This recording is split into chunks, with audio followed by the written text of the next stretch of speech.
नमस्कार साथियों, मैं आपका दोस्त विभोर मोतला एक बार फिर से स्वागत करता हूं करंट अफेयर की नई क्लास में, जिसमें मैं लेकर आया हूं आपके लिए 10 सवाल जो आने वाली सभी प्रतियोगी परीक्षाओं के लिए आपके लिए महत्वपूर्ण साबित होंगे। चलिए दोस्तों, शुरू करते हैं आज की क्लास को रोज की तरह एक नए मोटिवेशन कोटेशन के साथ। ये मोटिवेशन कोटेशन आपको पूरे दिन ऊर्जावान बनाए रखेगा। दोस्तों, आज का मोटिवेशन कोटेशन मैं आपके लिए जो लेकर आया हूँ वो स्वामी विवेकानंद जी की कुछ लाइनें हैं, जो वो कहा करते थे कि उठो जागो और तब तक मत रुको जब तक लक्ष्य की प्राप्ति न हो जाए। दोस्तों, ये विद्यार्थी जीवन में पूरी तरह से फिट होने वाली बात है। हमें तब तक नहीं रुकना है जब तक हम अपने एग्जाम को क्रैक नहीं कर लेते। दिन प्रतिदिन हमें लगातार अपने एग्जाम की तैयारी में जुटे रहना है और तब तक नहीं थकना है जब तक हम एग्जाम में और मेरिट में अपना नाम ना देख लें। चलिए दोस्तों, इसी क्रम में शुरू करते हैं और देखते हैं आज की क्लास। आज की क्लास का पहला क्वेश्चन आप सभी के लिए, हाल ही में रूस के कामचटका प्रायद्वीप के पास आया भूकंप कितनी तीव्रता का था? तो दोस्तों, अभी अमेरिकी अमेरिकी सर्वेक्षण भू सर्वेक्षण विभाग इसने जानकारी दी है। विभाग ने क्या जानकारी दी है? तो इसने जानकारी दी है कि रूस के पूर्वी भाग में स्थित कामचटका प्रायद्वीप जो प्रशांत महासागर के किनारे स्थित है। कहां पर है? तो प्रशांत महासागर में स्थित एक प्रायद्वीप है। इसकी पास एक खाड़ी है जिसका नाम है अवाचा की खाड़ी। और इस खाड़ी के भी दक्षिण पूर्व में 19.3 किलोमीटर नीचे क्या आया है? 8.7 तीव्रता का भूकंप दर्ज किया गया है। तो इसका ऑप्शन हो गया 8.7। जो रूस है उसके पूर्वी भाग में एक प्रायद्वीप पड़ता है जिसको हम कामचटका प्रायद्वीप के नाम से जानते हैं। उसके पास की जो खाड़ी है, अवाचा की खाड़ी, वहां पर जमीन के 19.3 किलोमीटर नीचे एक भूकंप का केंद्र पाया गया है और जिसकी तीव्रता 8.7 आंकी गई है। यानी ये एक बहुत खतरनाक भूकंप आया है और आने वाले समय में उम्मीद है कि प्रशांत महासागर के तटों पर, प्रशांत महासागर पर जो तट हैं, वहां पंसार महासागरों के तटों पर सुनामी आने की आशंका है और इसके लिए रेड अलर्ट भी जारी कर दिया गया है। ये उम्मीद है कि जो इसके पास देश हैं और महासागर में देश कौन कौन से हैं? तो जापान, रूस का पूर्वी हिस्सा, लेकिन रूस के पूर्वी हिस्से में जनसंख्या बहुत कम रहती है तो इसके लिए वहां पर कोई खतरा ज्यादा है नहीं। अलास्का, यूएसए के अलास्का में, कैलिफोर्निया, चाइना, चीन, तो इन सब देशों में हवाई द्वीप यूएसए, इन सभी देशों में रेड अलर्ट जारी किया गया है कि सुनामी यहां पर आ सकती है। ठीक है, तो ये हो गया हमारा क्वेश्चन जो किसके बारे में था? ये था हमारा जो भूकंप है उसके बारे में। लेकिन हम इसके साथ साथ क्या पढ़ते हैं? जो इससे जुड़े हुए सारे क्वेश्चन है उसको भी हम इस क्लास में पढ़ते हैं। ठीक है, तो इससे जुड़े हुए क्वेश्चन क्या बनते हैं? तो पहला क्वेश्चन क्या बनेगा? भूकंप क्या है? दूसरा क्वेश्चन क्या बनेगा आपके लिए? सोनामी किसे कहते हैं? तीसरा क्वेश्चन आपके लिए प्रशांत महासागर, और प्रशांत महासागर में ही सबसे ज्यादा भूकंप क्यों आते हैं? तो इसके लिए हम पढ़ेंगे चौथा पॉइंट जो है रिंग ऑफ फायर कहाँ है और ये क्या है? तो 4 पॉइंट हम इसके बारे में जानेंगे। तो सबसे पहले शुरू करते हैं भूकंप। चलिए दोस्तों, भूकंप, तो सबसे पहले जानते हैं भूकंप होता क्या है।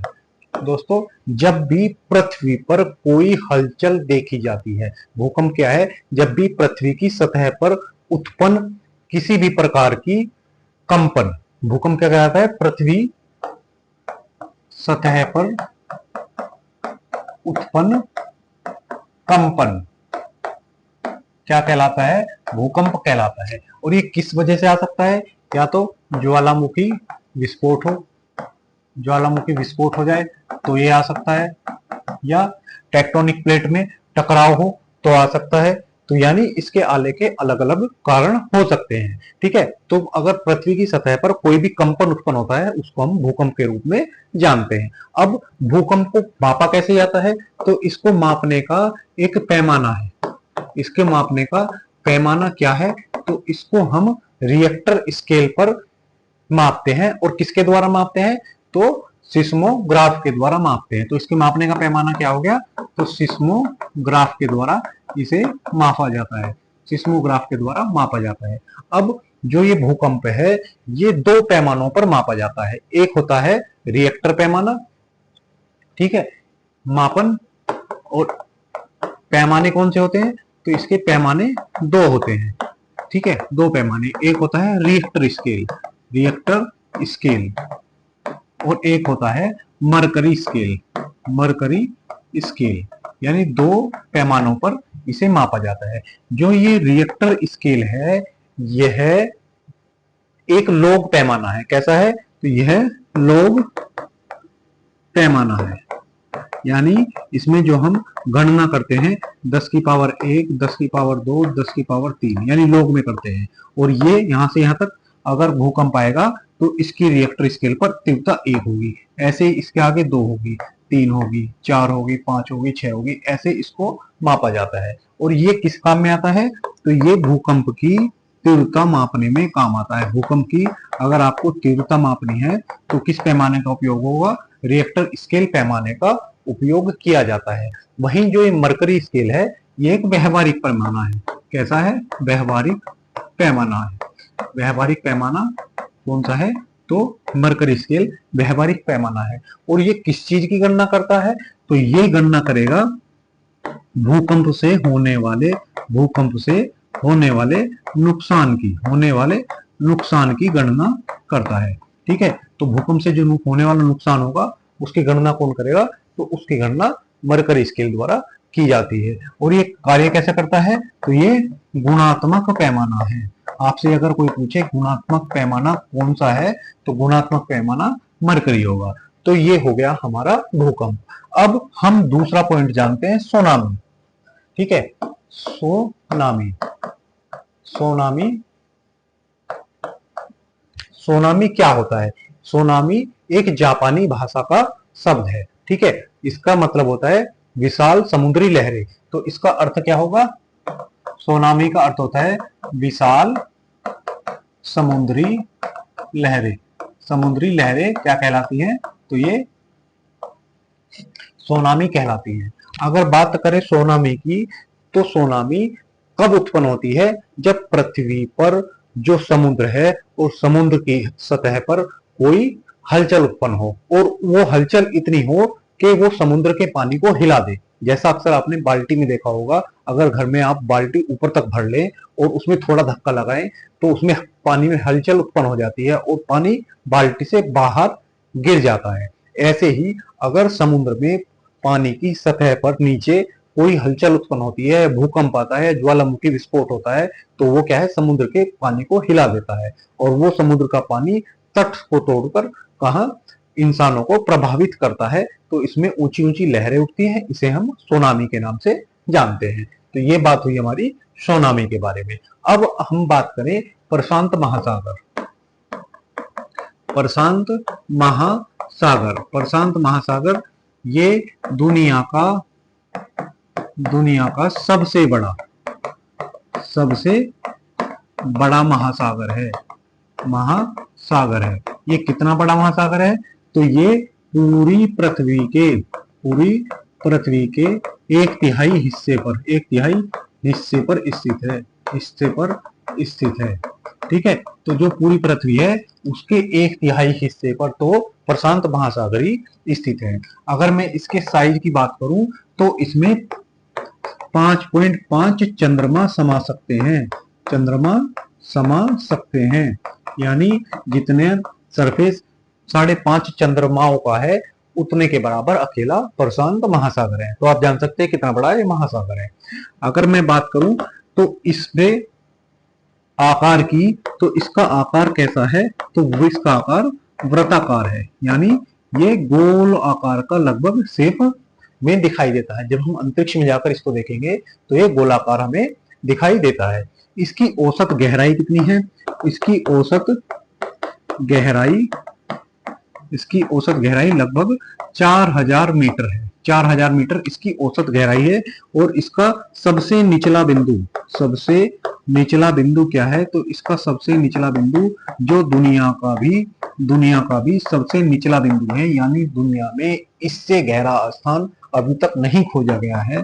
और इसकी जो गहराई है वो 11000 मीटर यानी 11 किलोमीटर है। यानी एवरेस्ट जितना ऊंचा पृथ्वी पर है, एवरेस्ट से भी ज्यादा गहराई ये रखता है। और इसका नाम है मरियाना गर्त, मरियाना गर्त या मरियाना ट्रेंच के नाम से भी इसे जानते हैं। मरियाना ट्रेंच, मरियाना गर्त या मरियाना ट्रेंच के नाम से भी इसको जानते हैं। और अन्य नाम है जैसे चैलेंजर गर्त, चैलेंजर गर्त भी इसे हम कहते हैं। ठीक है, तो ये दुनिया का सबसे निचला बिंदु है। ठीक, इसका आकार कैसा हो गया, तो इसका आकार गोलाकार हो गया। ठीक है, मरियाना गर्त अगर आपसे कभी पूछ भी ले तो किस देश में है, तो ये फिलीपींस, फिलीपींस देश में स्थित है। तो फिलीपींस में पड़ता है मरियाना गर्त, जो दुनिया का सबसे निचला बिंदु है, जो प्रशांत महासागर में स्थित है। अगर मैं बात करूं प्रशांत महासागर में पड़ने वाला सबसे बड़ा द्वीप कौन सा है, तो यहाँ पर सबसे बड़ा द्वीप जो है तो Papua New Guinea, Papua New Guinea द्वीप जो प्रशांत महासागर में पड़ने वाला सबसे बड़ा द्वीप है। तो ये हो गई हमारी प्रशांत महासागर के बारे में पूरी जानकारी। तो ये देखिए सोनामी, सोनामी में गाड़ी वगैरह सब ऐसे बह जाती है जैसे खिलौने। ठीक है, तो ये प्रकृति है। अगर प्रकृति के साथ इंसान ज्यादा खिलवाड़ करेगा तो यही हाल होगा। अब मैं बात करता हूं आपसे प्रशांत महासागर में पड़ने वाले रिंग ऑफ फायर की। दोस्तों, ये हमारा प्यारा भारत, और भारत से अगर हम पूर्व में चलते हैं तो ये आपका फिलीपींस हो गया। और फिलीपींस का ये कौन सा महासागर है, तो ये पैसिफिक महासागर यानी पैसिफिक प्लेट। तो कौन सा महासागर वो है, ये प्रशांत महासागर है। और इसमें ये वाला जो हिस्सा आपको रेड कलर में दिख रहा है, इसको हम बोलते हैं रिंग ऑफ फायर। इसको क्या बोलते हैं हम, ring of fire, ring of fire. और रिंग ऑफ फायर क्यों बोला जाता है, क्योंकि यहाँ पर जितने भी दुनिया में ज्वालामुखी स्थित हैं उनका 2/3 ज्वालामुखी यहीं पर पाए जाते हैं। ठीक है, तो यहाँ पर पूरी दुनिया के 2/3 यानी 2/3 ज्वालामुखी पाए जाते हैं, ज्वालामुखी पाए जाते हैं। ठीक है, एक अनुमान के अनुसार यहाँ सक्रिय और निष्क्रिय दोनों ज्वालामुखी की संख्या 750 से 950 के बीच है। यानी इतने ज्वालामुखी इस क्षेत्र में पाए जाते हैं। और दुनिया में जितने भी भूकंप आते हैं उसका 90% भूकंप यहीं पर आते हैं।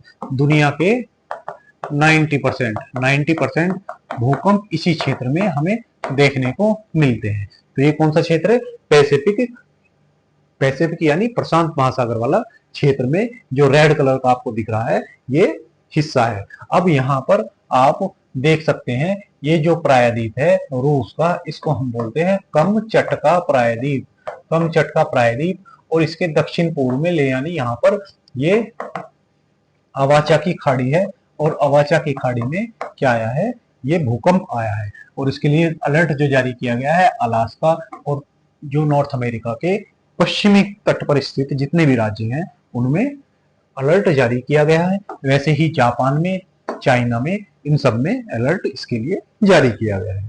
तो ये हुआ हमारा क्वेश्चन नंबर 1। चलिए दोस्तों आगे देखते हैं क्वेश्चन नंबर 1 के रिवीजन के क्वेश्चन, जो आपके लिए बहुत उपयोगी है। क्योंकि आप लोगों के पास तो समय होता नहीं आप इसको याद रखें, तो मुझे ही इसमें डालकर आपको बार बार याद कराने हैं, क्योंकि मेरी जिम्मेवारी है आपको परीक्षा में फेल नहीं होने दूंगा। सिर्फ आप मेरे साथ सहयोग करें और क्लास डेली इसको पढ़ें। चलिए, हाल ही में केरल के मत्स्य विभाग द्वारा दिए गए उत्कृष्टता पुरस्कार 2025 में प्रथम स्थान किस जिले को मिला है, तो कासरगोड, जो यहाँ पर कासरगोड जो जिला है उसको ये दिया गया है। हाल ही में किस राज्य सरकार ने सरकारी नौकरियों में महिलाओं के लिए 35% आरक्षण की घोषणा की है? तो ऐसा किया गया है बिहार के द्वारा। बिहार में अभी चुनाव है। हाल ही में एग्रीगेट इनोवेशन हब का शुभारंभ किस शहर में किया गया है? तो एग्रीगेट इनोवेशन हब का शुभारंभ मेरठ में किया गया है। मेरठ में कहां पर किया गया है ये आप कमेंट बॉक्स में लिखकर मुझे बताएंगे।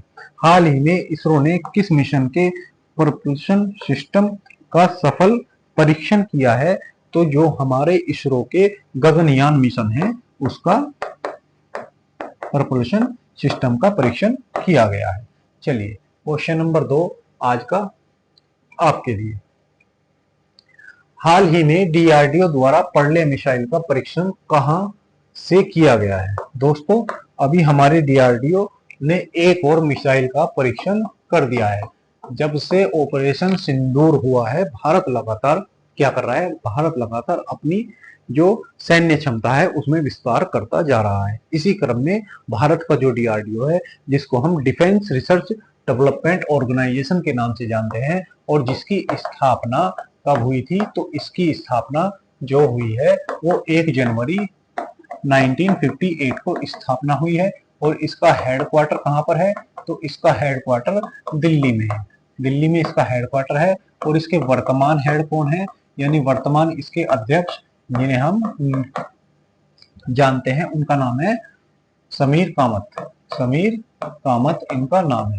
और इनका पहले हेड कौन थे? तो इसके पहले अध्यक्ष जो बने थे वो कोठारी जी थे। कोठारी जी इसके पहले अध्यक्ष थे। ठीक है। और इसका हेड ऑफिस दिल्ली में हो गया। कई बार इसका दह वाक्य पूछा गया है। तो दह वाक्य इसका था जो यूपीएससी एग्जाम में भी पूछा गया वो था बलशम मूलम विज्ञानम। बलशम मूलम विज्ञानम यानी बल का स्रोत विज्ञान है। ठीक है। तो बल का स्रोत या विज्ञान है यानी शक्ति का स्रोत विज्ञान है। तो ये डीआरडीओ द्वारा अभी लॉन्च की गई। और लॉन्च कहां से इसको किया गया? तो इसको लॉन्च जो किया गया है वो एपीजे अब्दुल कलाम द्वीप से। द्वीप जो कहां पर है? उड़ीसा में है। उड़ीसा जिसे का पुराना नाम क्या था? तो इसका पुराना नाम व्हीलर द्वीप था। व्हीलर द्वीप। तो यहां से इसका परीक्षण किया गया है। तो ये हमारा ऑप्शन हो गया B. Option B APJ Abdul Kalam द्वीप उड़ीसा से हमने इसका क्या किया है? परीक्षण किया है। और ये जो हमने परीक्षण किया है ये इसका उपयोगिता मूल्यांकन परीक्षण है। ये क्या है? इसका उपयोगिता मूल्यांकन परीक्षण। उपयोगिता मूल्यांकन परीक्षण अभ्यास था जिसके द्वारा हमने इसका परीक्षण किया। इसमें हमने इसके 2 परीक्षण किए। कितने? 2 परीक्षण हमने किए। एक तो इसकी मैक्सिमम और मिनिमम क्या है? रेंज क्या है? इसकी रेंज क्या है? इसमें हमने इसको जाना। तो हमने पाया इसकी जो मैक्सिमम रेंज है वो 500 किलोमीटर और जो मिनिमम रेंज है वो 150 किलोमीटर है। और इसकी खासियत क्या है? तो जो हमने ये प्रलय मिसाइल जो दागी है, प्रलय मिसाइल, इसकी खासियत है कि ये इसमें ठोस ईंधन का प्रयोग किया गया है। ठोस ईंधन का प्रयोग किया गया है। ठोस ईंधन का प्रयोग किया गया है। और ये जो ये प्रलय मिसाइल है ये सेमी बैलिस्टिक यानी क्वासी बैलिस्टिक यानी अर्ध बैलिस्टिक मिसाइल है। ठोस ईंधन पर आधारित अर्ध बैलिस्टिक। अर्ध बैलिस्टिक अब आप बोलेंगे अर्ध बैलिस्टिक का मतलब क्या हुआ गुरुजी? तो अर्ध बैलिस्टिक का मतलब हुआ कि ये मैंने आपको 2 मिसाइलों के बारे में बताया हुआ है। 2 मिसाइल कौन कौन सी? एक होती है बैलिस्टिक मिसाइल। जैसे ये हो गया आपका मिसाइल। अगर मैं इसे यहां से छोड़ता हूं तो ये एक पैराबोलिक पाथ बनाकर और अपने टारगेट को हिट करेगी। ये टारगेट हो गया तो इसको यहां पर जाके क्या करेगी? हिट करेगी। ठीक है। तो ये मिसाइल आ रही है और ये क्या करेगी? यहां पर इसको हिट कर देगी। तो ये क्या हो गई? Ballistic missile. ठीक है। जो एक पैराबोलिक पाथ बनाती है उसको हम बैलिस्टिक मिसाइल के नाम से जानते हैं। तो ये कौन सी होगी? तो बैलिस्टिक मिसाइल। और अगर यही मिसाइल हवा में थोड़ा ऊपर जाए पृथ्वी से और उस पृथ्वी के समानांतर जाते हुए अपने लक्ष्य को हिट करे, तो इसको हम क्रूज मिसाइल के नाम से जानते हैं। क्रूज मिसाइल जो हमारी ब्रह्मोस मिसाइल है वो दुनिया की सबसे तेज क्रूज मिसाइल है, तो वो हो गई क्रूज मिसाइल। बैलिस्टिक मिसाइल जो पैराबोलिक पाथ पर जाती है और लक्ष्य को अपना हिट करती है। अब इन दोनों के बीच की कोई मिसाइल जो पृथ्वी से थोड़ी ऊंचाई पर चले उसको हम अर्ध बैलिस्टिक मिसाइल के नाम से जानते हैं। और ये अर्ध बैलिस्टिक मिसाइल अभी उड़ीसा के एपीजे अब्दुल कलाम द्वीप पर से डीआरडीओ द्वारा परीक्षण इसका किया गया है। ठीक है, तो मैं समझता हूं कि आपको ये समझ आया होगा। चलिए, इसके साथ ही डीआरडीओ ने एक अपनी दूसरी मिसाइल का भी परीक्षण किया है और उसका नाम है, उसका जो नाम उन्होंने रखा है वो है VLPGM और इसका परीक्षण इन्होंने किया है कुरनूल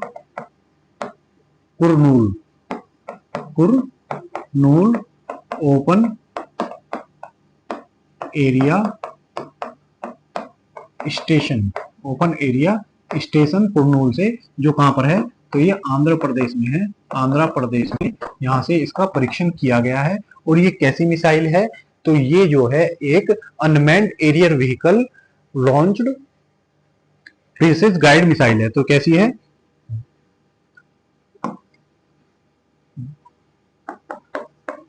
व्हीकल लॉन्च प्रिसाइज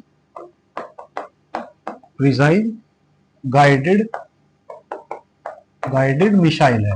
ठीक है, तो ये प्रिसाइज गाइडेड मिसाइल है, अनमैन्ड व्हीकल यानी ये यूएई से भी छोड़ी जाने वाली एक मिसाइल है। और ये क्या है, विभिन्न प्रकार के पेलोड ले जाने में सक्षम है। पेलोड का मतलब होता है कि आपको टैंक हिट करना है या बंकर बस्टर बम डालना है। ठीक है, आपको कैसी उपयोगिता वाला बम डालना है, तो उसको ले जाने में, ये अलग अलग वॉरहेड ले जाने में सक्षम मिसाइल डीआरडीओ द्वारा बनाई गई है। ठीक है, तो ये हो गया हमारा क्वेश्चन नंबर 2। चलिए, तो ये हमारी मिसाइल पर्ले मिसाइल जिसका परीक्षण उड़ीसा के एपीजे अब्दुल कलाम द्वीप से किया गया।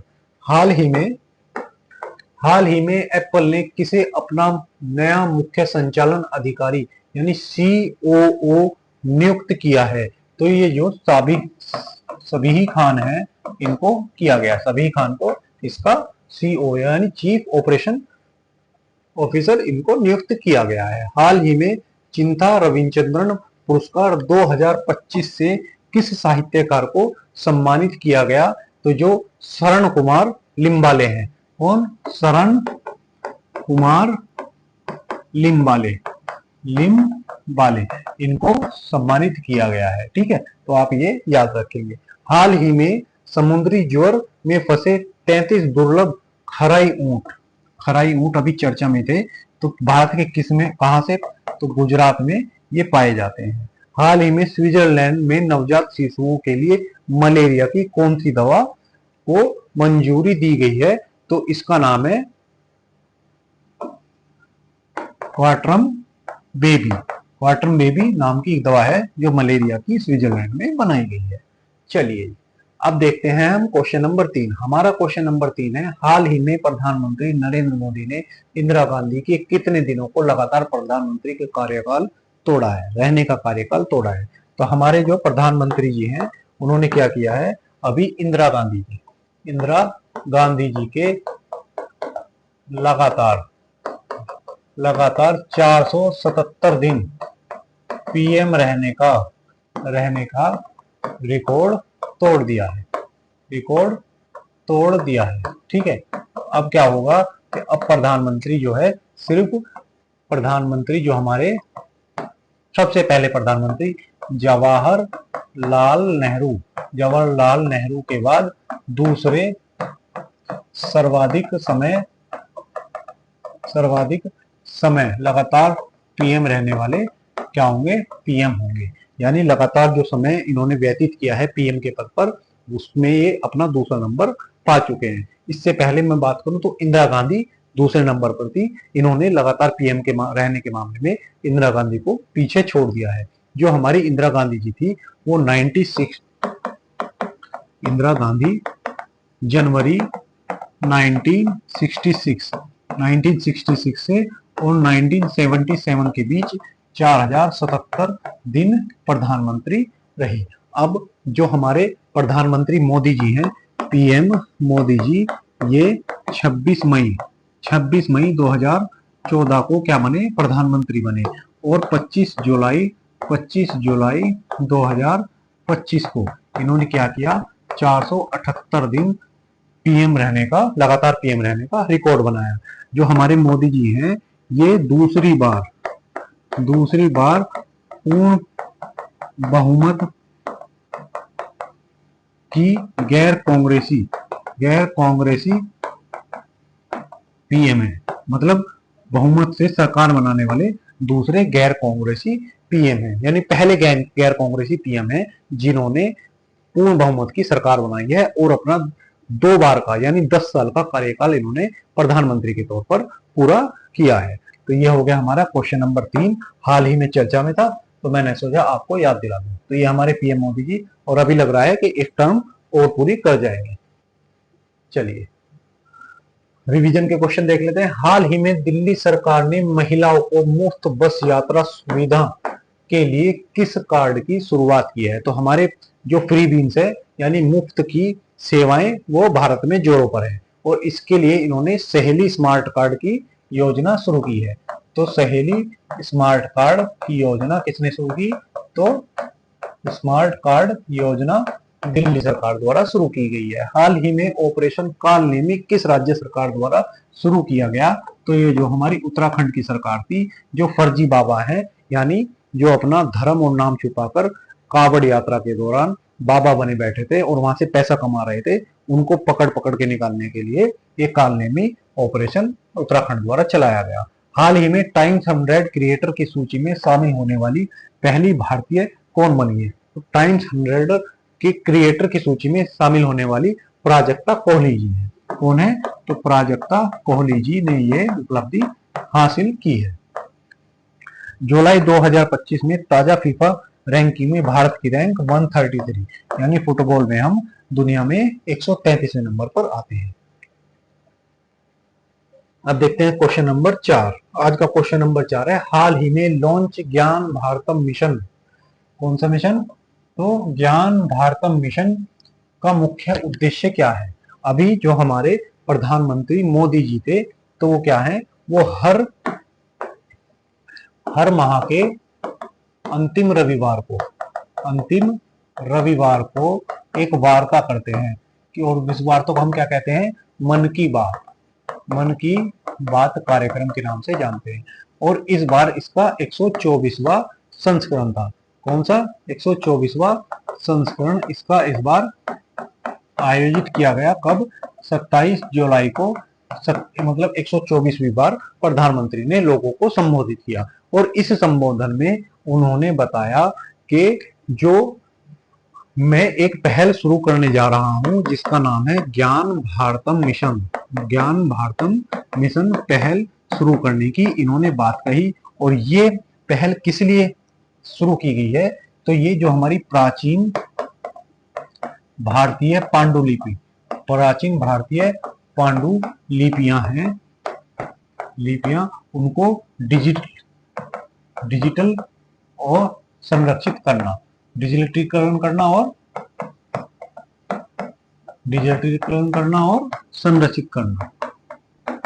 संरक्षित करने के लिए ये पहल शुरू की गई है।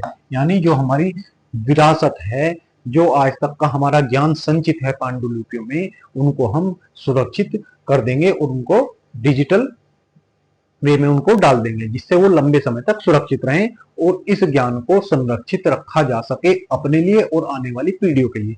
दोस्तों, हमारा जो देश है वो बहुत समृद्ध रहा है प्राचीन काल से, इसका बहुत लंबा इतिहास है, और इसमें बहुत सारी खोजें जो इतिहास में हुई हैं, लेकिन वो किसी दर्ज ना या उनको संरक्षित ना रखने के कारण वो धूमिल हो गई हैं। वही खोजें पश्चिम ने कर हमारे ऊपर अपनी खोजों को थोप दिया है, हमारी ही खोज उनके द्वारा खोजी गई। अब जो भारत सरकार है इस बात को समझ चुकी है और अपने इतिहास को, समृद्ध इतिहास को संरक्षित रखने के लिए पीएम मोदी जी ने ये शुरुआत की है। और इसका उद्देश्य क्या है? तो इसका उद्देश्य, यह मिशन देश की जो सभ्यता धरोहर को संरक्षित करने के साथ साथ वैश्विक स्तर पर जो विद्यार्थी यहाँ पर आते हैं और अपना शोध करते हैं, उनके लिए इसको सुलभ बनाना है। ठीक है, तो इसका उद्देश्य संरक्षित रखना तथा आने वाले जो विद्यार्थी हैं, विदेशों से विद्यार्थी आते हैं जो यहाँ पर खोज करते हैं, उनके लिए इसको सुलभ बनाना इसका उद्देश्य है। और इसके लिए क्या किया जाएगा? इसके लिए एक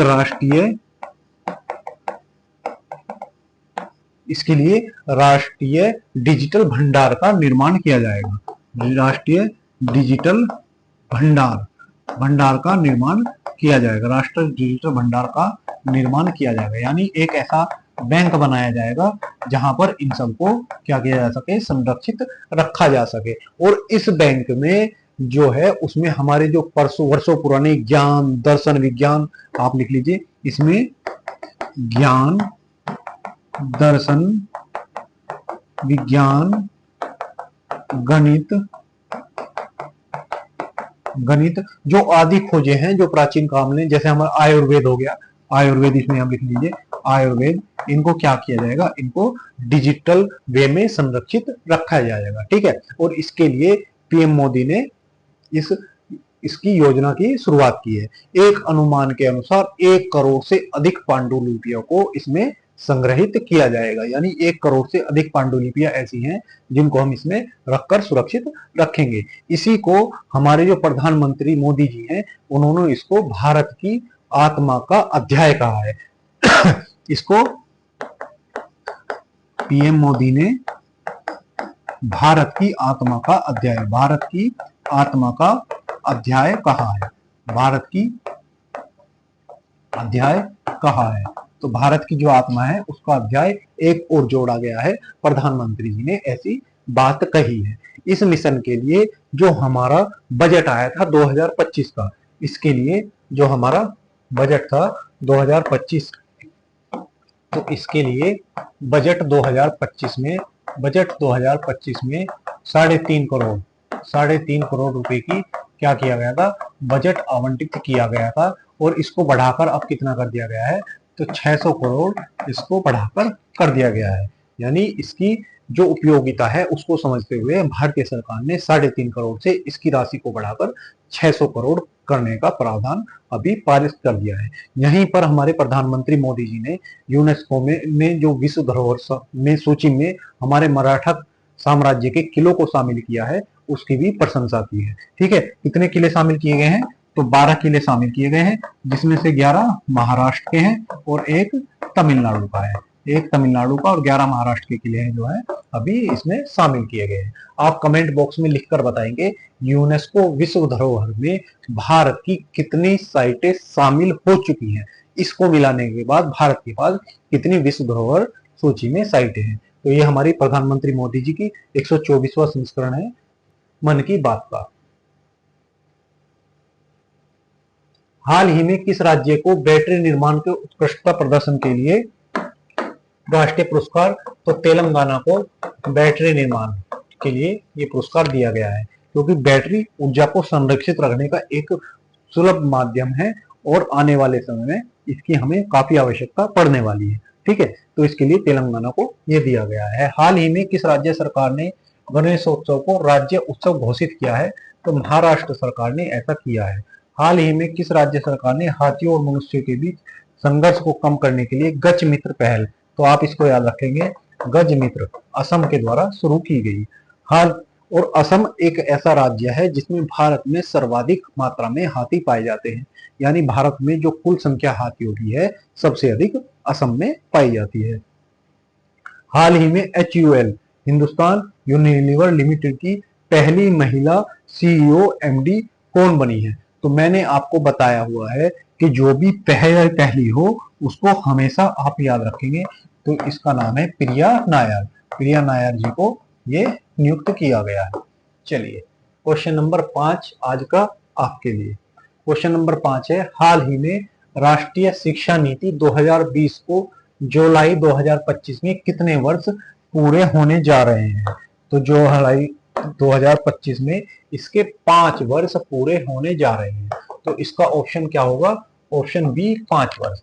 दरअसल दोस्तों जो हमारी न्यू एजुकेशन पॉलिसी है वो 2020 में लाई गई, 20 में लाई गई। और इसके लिए जो समिति बनी थी, इसके लिए जो समिति बनी जिसकी सिफारिश पे आई, उसका नाम था कस्तूरी रंगन समिति। कस्तूरी रंगन जी की अध्यक्षता में एक समिति का निर्माण हुआ, जिसे हम कस्तूरी रंगन समिति के नाम से जानते हैं। और इसके द्वारा ही हमारे देश में जो नई एजुकेशन पॉलिसी लाई गई 2020, वो इनकी सिफारिश पर लाई गई। ये जो हमारी नई राष्ट्रीय शिक्षा नीति थी, नई राष्ट्रीय शिक्षा नीति थी, शिक्षा नीति, ये भारत की तीसरी थी, यानी तीसरी बार लाई गई नीति थी। इससे पहले 2 बार और शिक्षा नीति को लाया जा चुका है और इस बार तीसरी बार लाया गया है। इसमें कई बड़े बदलाव किए गए थे, जैसे कुछ महत्वपूर्ण बदलाव, 10+2 को खत्म कर 4 चरणीय व्यवस्था की गई, 4 चरणीय व्यवस्था की गई। और ये व्यवस्था क्या थी, तो इसमें पहली व्यवस्था कक्षा 2 से 6 तक के लिए, पहली व्यवस्था 2 तक के लिए, कक्षा 2 तक। और इसको हमने जो नाम दिया है उसका नाम है आधारभूत चरण। इसका नाम हमने रखा आधारभूत चरण, ठीक है। अब उसके बाद जो दूसरा चरण था उसका नाम हमने तैयारी चरण रखा, और वो था 3 से 5, कक्षा 3 से 5, और उसका नाम था तैयारी चरण। तीसरा जो चरण वो 5 से 10 तक, 5 से 10 तक, जिसको हमने नाम दिया माध्यमिक चरण, 6 से 8 तक, सॉरी 6 से 8 तक, और इसको हमने माध्यमिक चरण नाम दिया। उसके बाद 8, 9 से 12 को हमने स्नातक यानी सेकेंडरी एजुकेशन के नाम पर सेकेंडरी चरण इसको कहा गया। तो 4 चरणीय व्यवस्था इसमें की गई थी। जो पहले 10+2 की व्यवस्था थी उसको हटाने के बाद ये कहा गया। साथ ही इसमें क्या किया गया कि एकीकृत पाठ्य पुस्तकों को पाठ्यक्रम में शामिल किया गया। और इसमें क्या किया गया है, इसमें एनसीईआरटी की 6 से 8 तक की क्लास, 8 तक की जो नई किताबें हैं, नई पुस्तकें हैं, उनको छाप दिया गया है। और 9 से 12 तक की जल्द ही पुस्तकें आने वाली हैं। तो ये बदलाव भी इसमें किया गया है। मैंने हाल ही में आपको बताया था कुछ एनसीईआरटी ने कुछ बड़े बदलाव किए थे, जैसे शुभांशु शुक्ला को शामिल किया गया, ऑपरेशन सिंदूर को शामिल किया गया, या भारत विभाजन को उसमें शामिल किया गया। अभी मैंने शायद कल ही आपको पढ़ाया है। तो एनसीईआरटी ने 8 से 8वीं तक की कक्षा की जो एनसीईआरटी है उनमें बदलाव के साथ जारी कर दी गई है।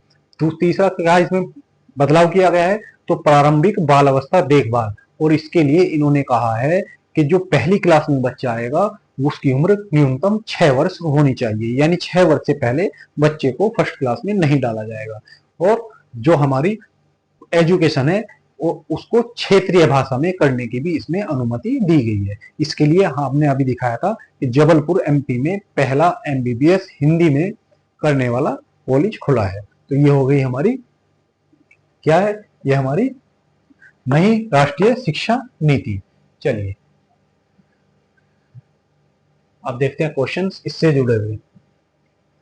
हाल ही में जापान और भारत के तटरक्षक बलों ने संयुक्त समुद्री अभ्यास कहां शुरू किया है। दोस्तों, हम आपके लिए इतना प्रयास करते हैं तो कम से कम इस वीडियो को लाइक और अपने दोस्तों को शेयर अवश्य करें। जो आपके दोस्त पढ़ाई कर रहे हैं उनको शेयर अवश्य करें, क्योंकि ये क्लास सिर्फ करंट अफेयर की क्लास ना होकर वो पूरे जीएस की तैयारी कराने में महत्वपूर्ण भूमिका निभाती है। और जो पहले से ही तैयारी कर रहे हैं उनको रिवाइज करने में भी ये काफी मददगार साबित होगी। और मैं आपसे वादा करता हूं, अगर 1 साल तक आपने लगातार ये क्लास ली, आप किसी भी एग्जाम में करंट अफेयर या स्टैटिक्स जीके में दूसरों से अपने आप को आगे पाएंगे। तो दोस्तों, इस वीडियो को ज्यादा से ज्यादा शेयर करें अपने दोस्तों के साथ, ताकि उनका भी कुछ भला हो सके।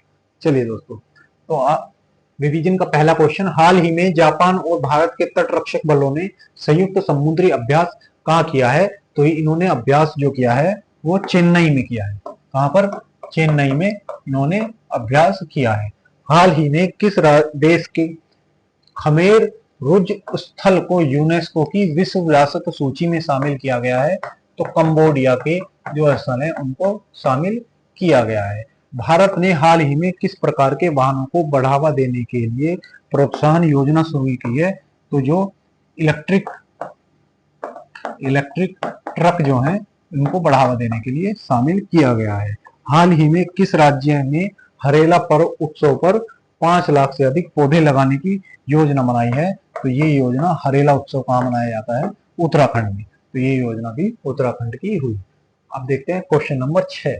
क्वेश्चन नंबर 6 है हमारा, हाल ही में भारतीय तट रक्षक बल के अटल तेज गश्ती पोत फास्ट पेट्रोल वेसल्स FPA का निर्माण किसने किया है? तो हमारा जो गोवा शिपयार्ड है, गोवा शिपयार्ड है, इसने क्या किया है? इसने एक तेज गश्ती पोत यानी FPV फास्ट पेट्रोल व्हीसल का निर्माण किया है। तो जो हमारा गोवा शिपयार्ड है उसके द्वारा इसका निर्माण किया गया है। और इसका निर्माण किया कहां पर है? तो इसका निर्माण वास्को द गामा में इसका निर्माण किया गया है। ठीक है, तो वास्को द गामा यहाँ पर एक जगह है, वहां पर इसका निर्माण किया गया है। ठीक है, तो किसने किया है? तो गोवा शिपयार्ड। तो इसका आंसर हो गया ऑप्शन सी, गोवा शिपयार्ड ने इसका निर्माण किया है और द वास्को द गामा स्थान पर इसका निर्माण किया गया है। और किसके लिए बनाया है? तो जो हमारे तट रक्षक बल है, तट रक्षक बल, जिन्हें हम किस नाम से जानते हैं? तो ICG यानी इंडियन कोस्ट गार्ड के नाम से जानते हैं। और जिनकी स्थापना कब हुई थी? इंडियन कोस्ट गार्ड की स्थापना 1 फरवरी 1977 को इसकी स्थापना की गई थी। जिसकी जिम्मेदारी क्या है? भारतीय तटों की रक्षा करना। भारतीय तटों की रक्षा करना इसकी जिम्मेदारी है। जो हमारी 7,500 किलोमीटर की बाउंड्री है उसको ये संरक्षित रखती है, ये उसकी रक्षा ये करती है। और इसके वर्तमान हेड कौन है? तो परमेश शिवमणि इसके वर्तमान हेड है। परमेश शिवमणि इसके वर्तमान हेड है। और इसका जो हेड क्वार्टर है यानी इसका जो मुख्यालय है वो कहाँ पर है? तो दिल्ली में इसका मुख्यालय है। तो अभी इन्होंने एक गश्ती पोत मिला है अटल नाम से। ठीक है, तो ये वो गश्ती पोत है। ये क्या है? हल्का भी है और बहुत तेजी से चलने वाला व्हीसल है, जिससे हमारी समुद्र की सीमाओं की रक्षा की जा सके। अगला क्वेश्चन, हाल ही में क्रूज भारत मिशन का समर्थन करने वाला भारत का पहला राज्य कौन सा बना है? तो क्रूज जो भारत मिशन है उसका समर्थन करने वाला गुजरात भारत का पहला राज्य बना है। हाल ही में क्रूज भारत मिशन का समर्थन करने वाला, अच्छा दोबारा से रिपीट हो गया, तो कौन सा है? गुजरात है। हाल ही में किस राज्य को प्रसंस्कृत आलू उत्पादन में अग्रणी राज्य घोषित किया गया है? तो ये भी गुजरात को ही किया गया है। हाल ही में भारत की किस देश के साथ पासेक्स अभ्यास आयोजित किया है? तो ये जो ग्रीस के साथ हमने आयोजित किया है। पासेक्स अभ्यास कैसा होता है? अगर किसी देश की नौसेना आपके देश के तट के पास से गुजर रही है तो हम बोलते हैं भाई यहाँ पर आ ही गए हो तो थोड़ा सा अभ्यास कर लेते हैं। तो उसको क्या है, यहाँ से पास हो रहे थे तो अभ्यास कर लिया। तो आप याद रखेंगे ये हर बार बदलता रहता है। तो इस बार हमने किसके साथ? तो ग्रीस के साथ पासेक्स अभ्यास किया है। क्वेश्चन नंबर 7, हाल ही में क्रिसल्स की रिपोर्ट के अनुसार वित्त वर्ष 2026 से 28 में थर्मल पावर में निजी क्षेत्र द्वारा अनुमानित निवेश कितना होगा? तो दोस्तों हमारे देश की एक एजेंसी है जिसे हम क्रिसिल के नाम से जानते हैं। क्रिसिल एक रेटिंग एजेंसी है जो अपनी रेटिंग निकालकर बताती है कौन सा क्षेत्र किस स्थान पर है। तो ये क्या है? Credit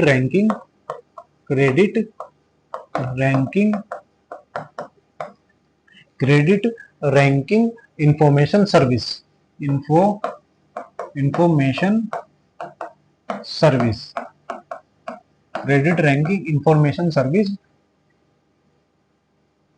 in of India limited. तो ये इसकी फुल फॉर्म है। और इसकी स्थापना कब हुई? तो इसकी स्थापना 1988 में हुई। और ये भारत की पहली रेटिंग एजेंसी कंपनी है जो अलग अलग क्षेत्र में अपनी सूचकांक या रेटिंग निकालने के लिए जानी जाती है। इसका मुख्यालय महाराष्ट्र में है। ठीक है, तो अभी इसने कहा है कि जो वित्त वर्ष 26 से 28 यानी वित्त वर्ष 2026 से और 2028 के बीच भारत में जो थर्मल पावर प्लांट है, थर्मल पावर प्लांट है, उनमें कितने का निवेश होने की उम्मीद है? तो 77,000 करोड़ रुपए का निवेश होने की उम्मीद है, ऐसा क्रिसिल ने कहा है। और इसका बड़ा कारण क्या है? इसका बड़ा कारण इन्होंने बताया है कि जो निजी कंपनियां जैसे Adani group, Tata group, JSW या वेदांता ग्रुप है, ये इसमें क्या कर रहे हैं? इसमें इंटरेस्ट शो कर रहे हैं और इसमें अपनी साझेदारी बढ़ाकर निवेश कर रहे हैं। तो इन्होंने कहा है ये जो आने वाले समय में इसका निवेश बहुत बढ़ने वाला है। आप कहोगे सर आप तो बता रहे हैं कि हरित ऊर्जा का उपयोग करेंगे। अब ये थर्मल पावर प्लांट का मतलब होता है कि जहां पे हम ऊर्जा का उत्पादन पानी को गर्म करके किस माध्यम से, कोयले या पेट्रोल के माध्यम से ऊर्जा का उत्पादन करते हैं, उसको हम थर्मल पावर प्लांट के नाम से जानते हैं। यानी ये हरित ऊर्जा तो नहीं है। अब जब हरित ऊर्जा नहीं है तो फिर इतना इसमें निवेश करने की क्या आवश्यकता है? जब हमारा लक्ष्य 2070 तक क्या करना है? भारत को नेट जीरो उत्पादन करना है। तो अब हम थर्मल पावर प्लांट क्यों लगा रहे हैं? क्योंकि जो हमारी भारत की ऊर्जा है, एक अनुमान के अनुसार ऊर्जा जो रिक्वायरमेंट है, यानी जो ऊर्जा आपूर्ति है वो कितनी हो जाएगी? तो ये लगभग 2031-32 तक 366 मेगावाट होने की उम्मीद है। यानी 2031-32 तक हमारी जो रिक्वायरमेंट है वो 366 मेगावाट की हो जाएगी। और इसमें से भी हम 70% किससे करेंगे? तो रिन्यूएबल यानी नवीकरण ऊर्जा से इसका क्या करेंगे? इसकी भरपाई करेंगे। लेकिन 30% हमें फिर भी थर्मल चाहिएगी, क्योंकि ऐसी स्थितियां उत्पन्न हो सकती हैं कि जब नवीकरणीय साधनों से हम ऊर्जा का उत्पादन ना कर सकें, तो उस समय हम थर्मल पावर प्लांट से अपनी ऊर्जा का क्या करें? उनका पूर्ति करें। मान लो आपने सोलर प्लेट लगाई हुई है, ठीक है, लेकिन रात को तो सूरज नहीं रहेगा, तो रात को भी ऐसी कई जगह होंगी जहां जिनके पास बैटरी उसको संग्रहित करने के लिए नहीं होंगी, या आपकी बैटरी लो हो जाएंगी, तो उसके क्षेत्र उस समय में हमें थर्मल पावर प्लांट की आवश्यकता होगी। तो उसके लिए आने वाले समय में इसने बताया है कि 70,000 करोड़ का इसमें निवेश होगा। और जो अगले 3 वर्ष में अभी जो भारत का निवेश है वो क्या है? 7.8% निजी कंपनियों की भागीदारी है, और जो आगे आने वाले 3 साल में 1/3 हो जाएगी। यानी 100 में से अभी 7 से 8% निजी कंपनियां इसमें शेयर रखती हैं, यानी इसमें हिस्सेदारी रखती हैं, और जो आने वाले समय में 1/3 तक पहुंचने की उम्मीद है। यानी अगले 3 सालों में इतना ये पहुंच जाएगा। चलिए, तो ये थर्मल पावर प्लांट जहां पर बिजली बनाई जाती है। चलिए, हाल ही में ऑपरेशन शिवा किस बल संगठन द्वारा आयोजित किया गया या शुरू किया गया? तो ये भारतीय सेना द्वारा शुरू किया गया। हाल ही में भारत के 87वें शतरंज ग्रैंड मास्टर कौन है? तो हरि कृष्ण जी ये क्या है? हमारे 87वें ग्रैंड मास्टर हैं। हाल ही में किस 2 यूरोपीय देशों ने ICC वर्ल्ड कप 2026 के लिए क्वालिफाई किया है? तो इटली और नीदरलैंड ने ये क्या किया है? इसको क्वालिफाई किया है। हाल ही में किस मिसाइल का सफल परीक्षण DRDO और भारतीय वायुसेना द्वारा किया गया है? तो अभी अस्त्र मिसाइल का हमने सफल परीक्षण किया था। जैसा कि मैंने आपको बताया, भारत लगातार नए परीक्षण मिसाइलों पे या अपनी सैन्य शक्ति को बढ़ाने के लिए कर रहा है। हाल ही में संसद रत्न पुरस्कार 2025 कुल कितने सांसदों को सम्मानित किया गया? हमारे यहाँ पर जो संसद है, संसद में उत्तम कार्य करने के लिए कुछ सांसदों को सम्मानित किया गया, और इनकी संख्या कितनी है? तो 17 सांसदों को यह सम्मानित किया गया है उनके उत्कृष्ट कार्य के लिए। तो इसका ऑप्शन हो गया बी। तो कितने लोगों को किया गया है?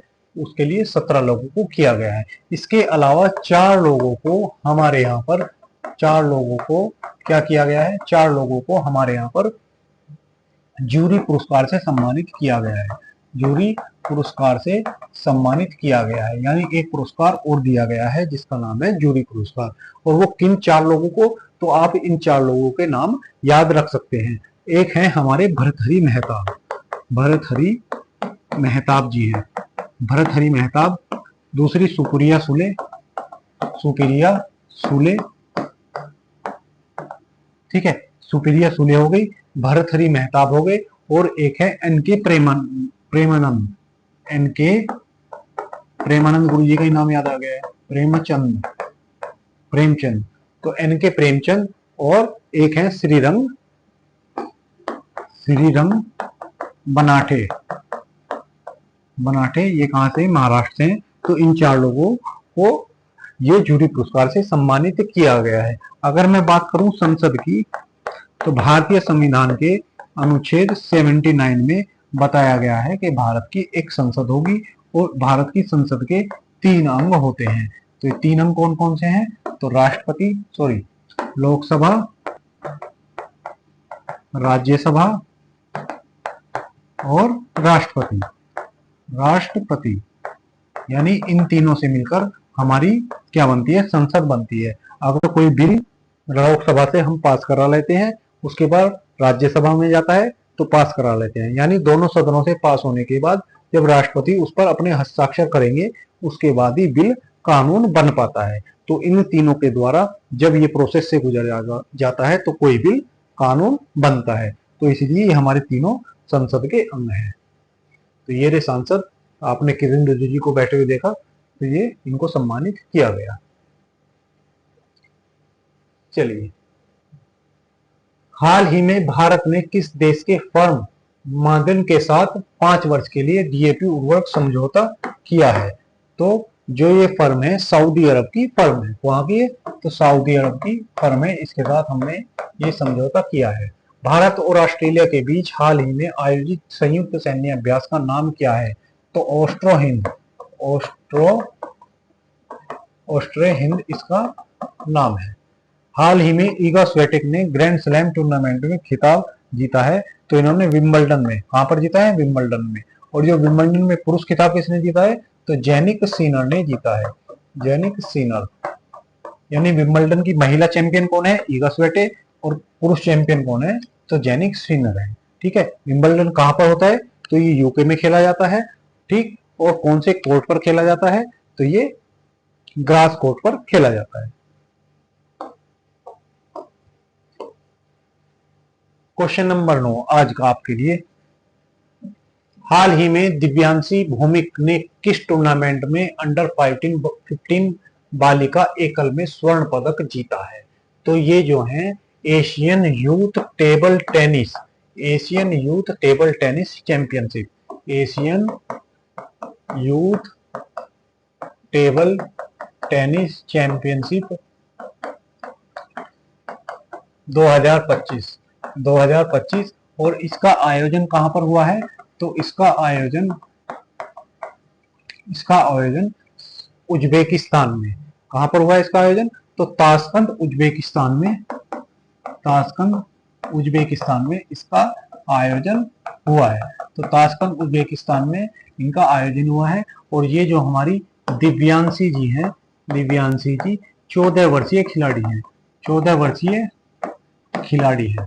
ठीक है, 14 वर्षीय खिलाड़ी हैं जिन्होंने अभी इसमें गोल्ड जीता है। ठीक है, तो इन्होंने क्या जीता है, अंडर 15 कैटेगरी में गोल्ड जीता, अंडर 15 कैटेगरी में इन्होंने गोल्ड जीता है। ठीक है, इन्होंने गोल्ड जीता है। और एशियन जो टेबल टेनिस चैंपियनशिप है, इसमें भारत ने एक गोल्ड, इसके साथ एक गोल्ड के साथ 13, एक ब्रॉन्ज और दो सिल्वर, एक ब्रॉन्ज और एक सिल्वर और 2 ब्रॉन्ज, ये पदक इन्होंने भारत ने एशियन चैंपियनशिप में जीते हैं।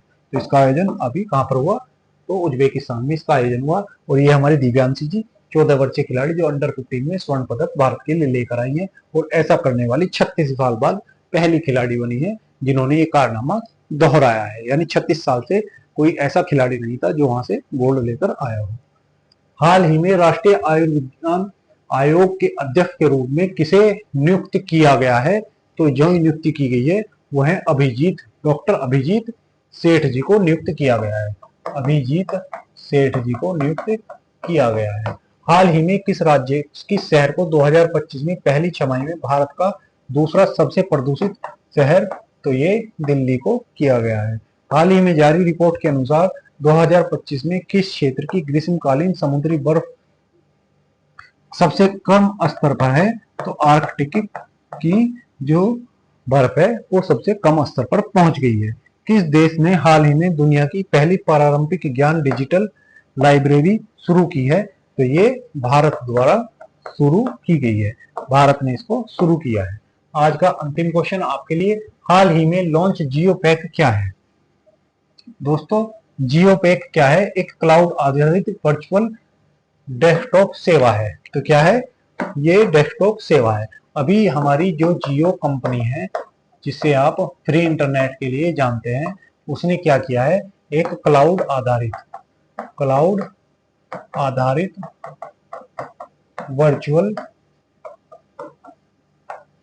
डेस्कटॉप बनाया है, डेस्कटॉप सेवा शुरू की है। अब इसमें आप करोगे क्या? इसमें आप वहां से जियो का सेट टॉप बॉक्स लेकर आओगे और सेट टॉप बॉक्स को अपने टीवी से कनेक्ट कर दोगे। साथ ही इसमें बिना सीपीयू के क्या शुरू हो जाएगा? ये आपका कंप्यूटर बन जाएगा। यानी इसे कंप्यूटर बनाने के लिए किसी सीपीयू की आवश्यकता नहीं होगी। सीपीयू एक डब्बा जो बाजू में कंप्यूटर के रखा रहता है उसकी जरूरत नहीं होगी। सीधा सेट टॉप बॉक्स से कनेक्ट करो और अपना कीबोर्ड से काम शुरू कर सकते हैं। तो ऐसी सेवा किसने शुरू की है? तो ये सेवा जियो ने अभी शुरू की है। तो ये हमारा, जैसे ये टीवी है, एलईडी है और इसके नीचे ये सेट टॉप बॉक्स रखा है और नीचे कीबोर्ड से सीधा चालू होगा। अब तो अपने टीवी को आप कंप्यूटर बना सकते हो। ऐसी सेवा जियो द्वारा शुरू की गई है। ठीक है, तो जियो ने इसके लिए अलग अलग पैक निकाले हैं और न्यूनतम पैक लगभग 600 रुपए के आसपास का है। कुछ जीएसटी उसमें ऐड होके वो आपको मिल जाएगा। चलिए दोस्तों, ये थे हमारे आज के 10 सवाल जो आज रात तक की सुर्खियों से बने और मैंने आपको इसके साथ साथ इससे जुड़े हुए स्टैटिक्स, जीके और जीएस की पूरी जानकारी आपको इस कक्षा में दी।